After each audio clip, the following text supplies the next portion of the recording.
अरे अरे अरे, फिर दारू पिए लगला? हाँ तो का पी, दारू ना पी तो तू अपने जानत में न दारू पिए हवा, बाकी एगो दारू पिए वाला दारुए ना पिएला। हाँ तो का पिएला बोल। अपने माई का खुशी, अच्छा, अपने मेहरारू का सुकून, हाँ। अपने लइका बच्चन के सपना और अपने पिता का मर्यादा सब एक ही घूंट में पी जाला। जो जो जो यही से न कहिला कि तू दारू पियल छोड़ दा, लेकिन तू काहे के मनबा? चल भाग यहाँ से, दिमाग मत खराब कर। आइए सजेशन देवे हम भाग।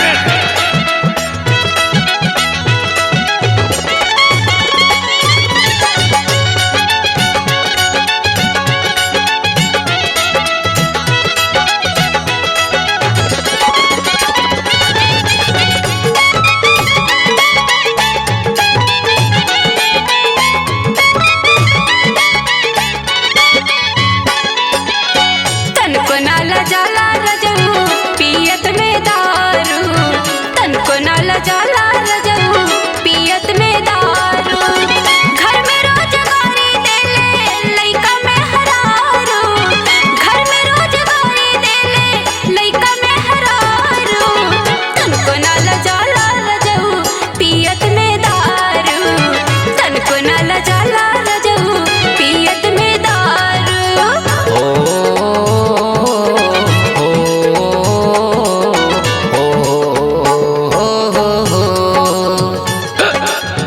हो एक शराबी हूँ मैं। अच्छा, हाँ दारू पीता हूँ मैं, एक शराबी हूँ मैं। दारू पीता हूँ मैं, जब नशा चढ़ गया तो फिर मैं क्या करूँ। एक शराबी हूँ मैं, दारू पीता हूँ मैं, एक शराबी हूँ मैं।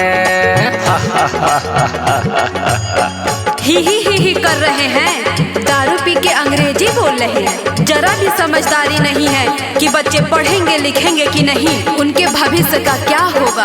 और नहीं तो कहते हैं कि एक शराबी हूँ मैं।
शराबी कब्बो अपने औलाद को शराबी नहीं बनाता है, मगर पत्नी अशिक्षित अगर मिल गई तो अपने बच्चों को अंधविश्वास में डाल के पूरा जीवन खराब कर देती है।